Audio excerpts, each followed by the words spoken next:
اور عمر کی پیدائش ان چیزوں سے نجات کی کوشش تھی۔ اس کا خیال تھا کہ بچے کی پیدائش جہانگیر کو بدل دے گی، جہانگیر کی پیسے کے لیے ہوس میں کمی آ جائے گی، یا کم سے کم وہ پیسے کے حصول کے لیے اسے استعمال کرنا چھوڑ دے گا۔ مگر اس کا اندازہ غلط تھا۔ جہانگیر یہ جاننے پر کہ وہ امید سے بہت مشتعل ہو گیا تھا۔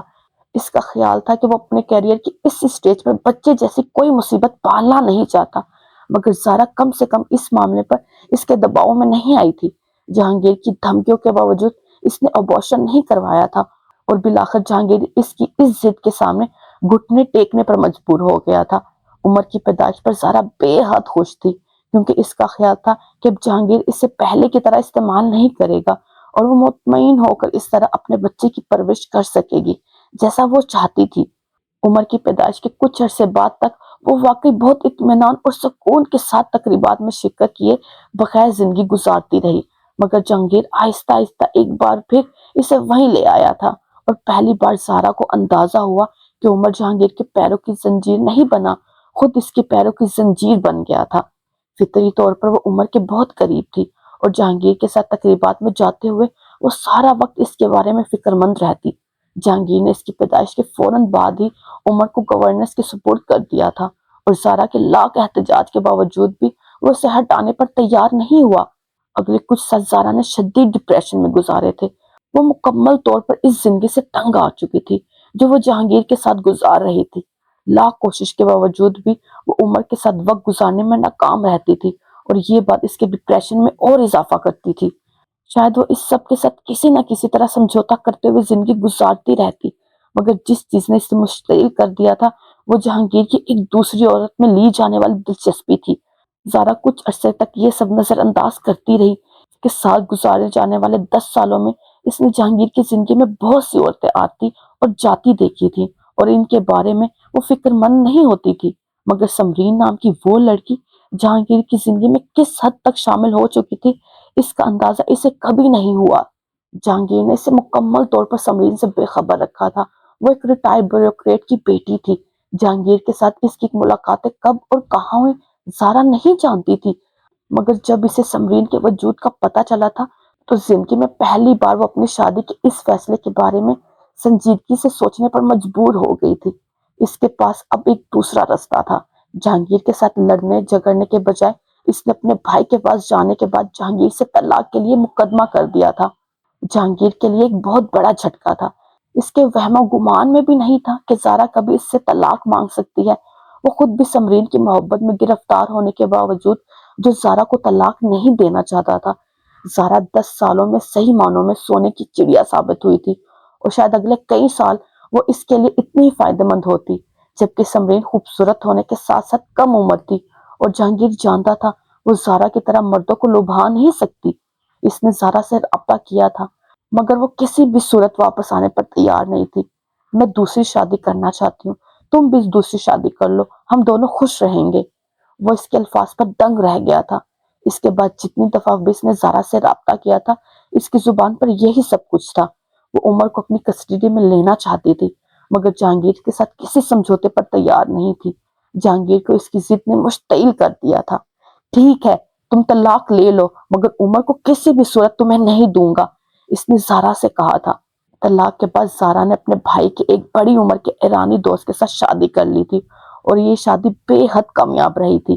اس کے دوسرے شوہر کی پہلی بیوی کا طلاق ہو چکا تھا، اور اس کی بیٹی کی شادی ہو چکی تھی۔ زارا سے شادی کے بعد اس کے ہاں 2 بیٹے ہوئے۔ وہ اپنے شوہر اور بچوں کے ساتھ لندن میں سیٹل تھی اور بہت پرسکون زندگی گزار رہی تھی، مگر اس کے باوجود اس نے کبھی بھی عمر کو فراموش نہیں کیا۔ جہانگیر نے عمر کو ایک بورڈنگ میں داخل کروا دیا تھا، اور زارا کوشش کے باوجود عمر سے ملنے یا اسے دیکھنے میں ناکام رہی، مگر اس سب کے باوجود وہ دفتن اسے کچھ نہ کچھ بھجواتی رہتی، جو زیادہ تر جہانگیر کے ہاتھ لگتا، اور وہ اسے ضائع کر دیتا۔ جہانگیر نے اسے طلاق دینے کے کچھ عرصے بعد ہی سمرین سے شادی کر لی تھی، اور سمرین کو کوشش کے باوجود وہ زارا کی طرح استعمال نہیں کر سکا۔ وہ صرف ایک اچھی بیوی اور ماں ہی بن سکتی تھی۔ عمر کے ساتھ اس کے تعلقات سرد رہے، نہ بہت خوشگوار۔ اس کی وجہ یہ تھی کہ عمر ہمیشہ بورڈنگ میں رہا۔ اپنی تعلیم مکمل کرنے کے دوران اور بعد میں انگلینڈ میں جاب کے دوران بہت دفعہ زارا نے عمر سے رابطہ کرنے کی کوشش کی، مگر عمر نے کبھی بھی اس سے جوابی رابطہ نہیں کیا۔ وہ ماں سے محبت کرنے کے باوجود بچپن سے باپ کے دباؤ پر ماں سے ملنے سے انکار کرتا رہا۔ حتیٰ کہ کورٹ میں کسٹڈی کیس کے دوران بھی اس نے ماں سے ملنے سے انکار کر دیا۔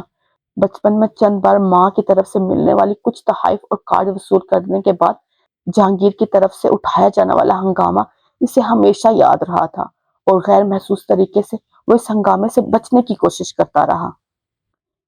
چند گھنٹوں کے بعد وہ این جی اوز کے کچھ لوگوں کے ساتھ سیالکوٹ کے قریبی گاؤں میں تھے۔ گاؤں میں وہ سیدھا اس حویلی میں گئے تھے جہاں ان کے رہنے کا انتظام کیا گیا تھا۔ کچھ دیر ان لوگوں نے وہاں آرام کیا۔ اس کے بعد ان لوگوں کو این جی اوز کے زیر انتظام چلنے والے ایک اسکول میں لے جایا گیا۔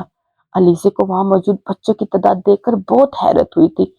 وہ اسکول گاؤں کے ہی ایک شخص کے گھر میں قائم کیا گیا تھا جہاں اس شخص کی بیٹی 2 شفٹوں میں بچوں کو تعلیم دیتی تھی۔ اس گاؤں میں چند سال پہلے تک گورنمنٹ کی طرف سے قائم شدہ ایک اسکول بھی تھا۔ ایک دفعہ سیلاب کے دوران اس اسکول کی 4 کمروں پر مشتمل عمارت بہہ گئی۔ بعد میں گورنمنٹ نے دوبارہ اسکول قائم کرنے کی زحمت نہیں کی۔ بنیادی وجہ یہ تھی کہ اسکول آنے والے بچوں کی تعداد بہت کم تھی۔ گورنمنٹ کا خیال تھا کہ قریبی گاؤں میں موجود اسکول بھی دونوں گاؤں کی ضرورت پورا کر سکتا ہے۔ ان لوگوں کے گروپ کے ساتھ چلنے والے گائیڈ نے ساتھ چلتے ہوئے انہیں بتانا شروع کیا۔ گاؤں والوں نے اس لیے اس پر اعتراض نہیں کیا کیونکہ وہ پہلے یہاں اسکول کی موجودگی کو ناپسند کر رہے تھے۔ انہوں نے خاص کم جہاں پاک کے مصدقات اس اقدام پر شکر ادا کیا۔ یہ صرف اسی گاؤں میں نہیں ہوا، آس پاس کے بہت سے علاقوں میں ایسا ہی ہوتا آ رہا تھا۔ لڑکوں کو پڑھانے پر تو یہاں کے لوگوں میں پھر بھی کچھ آمادگی پائی جاتی تھی، مگر لڑکیوں کے پڑھانے کے بارے میں بات بھی کرنے پر یہ لوگ سر پھاڑنے کے لیے اٹھ کھڑے ہوئے تھے۔ ان کا خیال تھا کہ اس طرح نہ صرف ان کے علاقے کی روایات ختم ہو جائیں گی بلکہ عورتیں منہ زور ہو جائیں گی اور گھر کے مردوں کی حکمرانی ختم ہو جائے گی۔ علیزہ دلچسپی سے گفتگو سن رہی تھی۔ آپ لوگ خود اندازہ لگا سکتے ہیں کہ ان لوگوں کے گھروں میں جا کر انہیں اپنی بات سننے کے لیے تیار کرنا کتنا مشکل کام تھا، اور ان سے بھی مشکل کام اس علاقے میں کوئی تبدیلی لانا تھا۔ ہمارے ورکرز نے یہاں شام 6 بجے سے رات 9 بجے تک بھی گھر گھر پھر کر کام کیا۔ اب آپ نتیجہ دیکھ سکتے ہیں، یہ اسکول اس علاقے میں چلنے والا واحد اسکول نہیں ہے۔ آپ یہاں جس گاؤں میں بھی جائیں گے آپ کو اسی طرح کا کوئی نہ کوئی اسکول کام کرتا ضرور ملے گا، اور صرف اسکول ہی نہیں ملے گا بلکہ وہاں بچوں کی اچھی خاصی تعداد تعلیم حاصل کرتی بھی پائی جائے گی۔ دلچسپ بات یہ ہے کہ اب ان اسکولوں کو قائم کرنے میں بنیادی ہاتھ یہاں کے لوگوں کا ہو گیا ہے۔ وہ خود ہی اس کے لیے عمارت اور دوسری چیزوں کا انتظام کر دیتے ہیں۔ یہاں تک کہ بعض دفعہ ہمیں ٹیچرز کے لیے بھی بھاگ دوڑ نہیں کرنی پڑتی۔ کچھ گاؤں میں ایسا بھی ہوا کہ ایک اسکول میں جب بچوں کی تعداد زیادہ ہونے لگی تو گاؤں والوں نے خود ہم میں سے ایک دوسرے اسکول کے قیام کی مدد کی درخواست کی۔ گروپ میں موجود باقی لوگ بھی اسی طرح دم بخود اس شخص کی باتوں کو سن رہے تھے۔ تو ہم بنیادی طور پر جس چیز کو کرنے میں کامیاب ہوئے وہ لوگوں کی سوچ میں تبدیلی تھی۔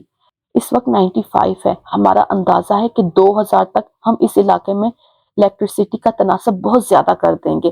95 سے 2000 تک کے اس 5 سالوں میں ہم اس علاقے کے لوگوں کی سوچ میں مزید تبدیلی لائیں گے، اور شاید 5 سال بعد اس علاقے کو دیکھ کر آپ کو یقین نہیں آئے گا کہ کبھی یہ علاقہ اپنی ناخواندگی کی وجہ سے مشہور تھا۔ تعلیم کے علاوہ یہاں آمدنی کے ذرائع بڑھانے کے لیے ہم نے ان فیکٹری سے رابطہ کیے جو یہاں سے گھروں میں سلے ہوئے فٹ بال منگواتی تھی۔ یہاں عورتوں کے لیے یہ ممکن نہیں ہوتا تھا کہ ان فیکٹری میں جا کر وہاں فٹ بال سیئیں اور اسی طرح کچھ بہتر معاوضہ حاصل کریں، لیکن ہم نے ان فیکٹریوں کو مجبور کیا کہ وہ ان علاقوں میں اپنے سینٹرز قائم کریں اور جہاں یہ عورتیں کام کریں، اور اس طرح نہ صرف اپنا معاوضہ حاصل کر سکتی ہیں بلکہ انہیں اپنے گھر سے بہت دور بھی نہیں جانا پڑے گا۔ شروع میں اس کام میں بھی ہمیں بہت پرابلم ہوا کیونکہ زیادہ تر علاقے بارڈر ایریاز ہیں اور فیکٹریاں یہاں اپنے سینٹرز قائم کرنے کو تیار نہیں تھی، کیونکہ بارڈر پر ٹینشن کے زمانے میں نہ صرف یہ علاقے خالی کروا لیے جاتے ہیں بلکہ ان سینٹرز کو بھی بند کرنا پڑتا۔ لیکن پھر آہستہ آہستہ کچھ بڑی فیکٹریز نے ہم لوگوں کے دباؤ کے تحت یہاں سینٹر قائم کیے۔ میں نے سوچا شاید تم زارا سے ملتے ہوگے۔ علیزہ اگلی شام اپنے کمرے سے نکل کر لانچ کی طرف آ رہی تھی۔ جب اس نے لانچ میں نانو کو عمر سے کہتے سنا وہ ٹھٹک گئی۔ رات کو عمر کے کمرے میں جانے کے بعد وہ بھی کھانا کھا کر اپنے کمرے میں آ گئی تھی۔ بہت دیر تک وہ عمر کے بارے میں سوچتی رہی، پھر آہستہ آہستہ نیند نے اسے اپنی گرفت میں لے لیا۔ آج صبح عمر ناشتے کی میز پر نہیں تھا۔ کالج سے واپس آنے پر اس نے لنچ پر بھی موجود نہیں پایا۔